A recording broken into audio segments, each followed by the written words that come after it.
Everyone, आज हम आप लोगों को मास्टर कार्ड से जुड़े यानी कि मास्टर टेट के जो पेपर होने वाले हैं, ठीक है, उससे जुड़े कुछ फिजिक्स के न्यूमेरिकल आप लोगों को सोल्व करके दिखाएंगे विद कॉन्सेप्ट। और बहुत ही इम्पोर्टेंट सवाल है, प्रीवियस ईयर के पेपर हम कुछ उठाए हैं, उसको हम विद कॉन्सेप्ट सभी सिलेबस में जितने भी कॉन्सेप्ट है और जितना भी सिलेबस है उस अकॉर्डिंग आप लोगों को कॉन्सेप्ट भी कराएंगे और क्वेश्चन भी सॉल्व कराएंगे। तो सबसे पहले सब्जेक्ट जो फिजिक्स है उसमें थोड़ा सा बहुत बता देते हैं। देखिए, इसमें जो है ना, फिजिक्स का जो सिलेबस होगा आप लोगों का 40% तो ग्रेजुएशन बेस पे होंगे, ठीक है, और बाकी के जो 60% होते हैं 10th और +2 क्लास के बेस पे होते हैं। जो इनके सिलेबस होंगे, जो भी सवाल होंगे, ठीक है, जो भी सम पूछे जाएंगे, ठीक है, क्वेश्चन पूछे जाएंगे, वो जो होंगे 10th और +2 बेस पे ज़्यादा होंगे और ग्रेजुएशन बेस पे 40% होंगे।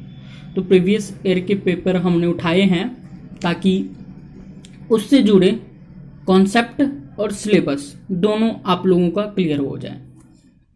तो ये 2017 का पेपर है जिसका पहला सवाल है, आप लोगों को विद कॉन्सेप्ट कराएंगे और जब आप लोगों को सारा क्लियर करा देंगे उसके बाद देखना आप 5 से 10 सेकंड में इस टाइप के जितने भी सवाल है वो आसानी से सॉल्व कर लोगे।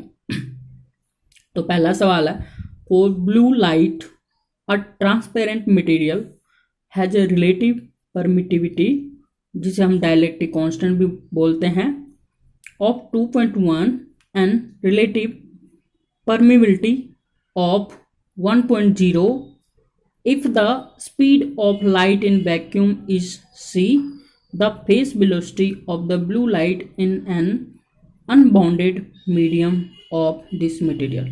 मीन्स कि देखिए, एक ब्लू लाइट है जिसका ट्रांसपेरेंट मटेरियल हमारे पास, जिसमें कि गिवन है रिलेटिव परमिटिविटी हमारे पास गिवन है 2.1 और रिलेटिव परमिबिलिटी जो है हमारे पास गिवन है 1.0 और स्पीड ऑफ लाइट भी हमारे पास गिवन है वैक्यूम में c। तीनों चीज हमें दे रखे हैं, ठीक है, हमने फेस वेलोसिटी फाइंड करने हैं, ठीक है, उसी लाइट के, ब्लू लाइट के मटेरियल के हमने फेस वेलोसिटी फाइंड करने हैं, ठीक है। ऑप्शन हमारे पास है ए √3.1, सी √2.1c, थर्ड ऑप्शन है c डिवाइडेड बाय √3.1 और डी है c डिवाइडेड बाय 2.1। अब देखिए, सबसे पहले आप लोगों को कॉन्सेप्ट क्लियर करा देते हैं, ठीक है। कॉन्सेप्ट समझ में सबसे पहले आएगा तभी आप इस सवाल को ट्रिकी मेथड से आसानी से सॉल्व कर पाओगे। तो पहले देखिए, हम फेस वेलोसिटी जो है, ठीक है, फेस वेलोसिटी को हम क्या करते हैं, बीपी से रिप्रेजेंट करते हैं, फेस वेलोसिटी, ठीक है। और रिलेटिव परमिटिविटी को कैसे लिखते हैं, म्यू से डोनेट करते हैं, इसे लिखते हैं, ठीक है, जिसे हम डाइलेक्ट्रिक कांस्टेंट भी कहते हैं। और रिलेटिव परमिबिलिटी जो है उसे हम ई लिखते हैं, ठीक है।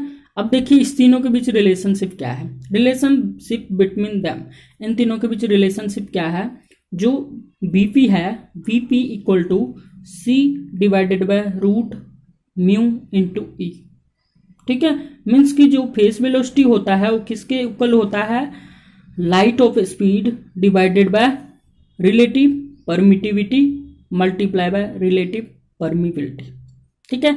ये फॉर्मूले आप लोगों ने, ये रिलेशन आप लोगों ने हमेशा लर्न करके रखना है, ठीक है। अब इसमें से देखिए, फेस वेलोसिटी बोल रहे हैं तो हमारे पास गिवन क्या है, जो है रिलेटिव परमिटिविटी गिवन है, कितना है हमारे पास 2.1 और हमारे पास रिलेटिव परमिबिलिटी भी गिवन है 1.0।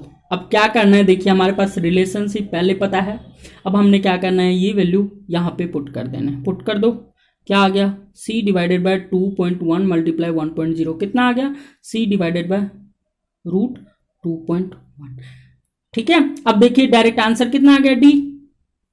अगर देखिए हमें रिलेशनशिप पता था, ठीक है, रिलेशनशिप पता था तो कितना टाइम लगा, मुश्किल से 5 से 6 सेकेंड, ठीक है। आप लोगों ने रिलेशनशिप याद रखना। अब देखिए, इसी सवाल में इन्होंने पूछे थे कि फेस वेलोसिटी, अगर मान के चलो हमें फेस वेलोसिटी गिवन होता, ठीक है, फेस वेलोसिटी गिवन होता और यहाँ पे जो है रिलेटिव परमिटिविटी पूछ लेते, ये पूछ लेते, तो क्या करते हैं हम यहाँ पे फेस वेलोसिटी का वैल्यू रख के इस चीज़ को क्रॉस मल्टीप्लाई करके हम फिर रिलेटिव परमिटिविटी भी पूछ लेते, पता कर लेते। अगर इसमें से रिलेटिव परमिबिलिटी पूछ ले तो वो भी आसानी से सॉल्व कर सकते। कैसे कर सकते हैं? क्योंकि हमें रिलेशनशिप पता है, ठीक है। अगर रिलेशनशिप हमें पता हो, ठीक है, तो हम क्या कर सकते हैं, आसानी से किसी भी सवाल को सॉल्व कर सकते हैं, ठीक है। तो आप लोगों ने हमेशा ही जो है वो इस चीज़ों को लर्न करके रखना है। तो ये कॉन्सेप्ट आप लोगों ने हमेशा ध्यान में रखना है, ठीक है। अगर कॉन्सेप्ट आप लोगों के दिमाग में है तो मुझे नहीं लगता 5 या 10 सेकेंड से ज़्यादा के सम सॉल्व करने में लगेंगे। और इस टाइप के सवाल हमेशा ही हर ईयर पूछे जाते हैं, हर एक साल ही इस टाइप के सवाल आते हैं एग्जाम में। तो कॉन्सेप्ट और जो न्यूमेरिकल थे उसमें से अगर कुछ समझ में नहीं आया तो आप पूछ सकते हो। Thank you so much. बाकी के सवाल आप लोगों को नेक्स्ट लेक्चर में समझाएंगे, एक एक करके सवाल सॉल्व कराएंगे विद कॉन्सेप्ट और इससे जुड़े जितने भी सवाल हैं। अब अगर इससे जुड़े कोई भी सवाल आपको आता है, ठीक है, तो आपको अगर ये कॉन्सेप्ट पता है, ठीक है, ये रिलेशनशिप पता है, तो मुझे नहीं लगता कि आप लोगों को इस टाइप के सवाल सॉल्व करने में ज़्यादा टाइम लगेंगे। तो हम आप लोगों को सिलेबस, कॉन्सेप्ट और प्रीवियस ईयर के एग्जाम भी तीनों के तीनों एक साथ कराएंगे।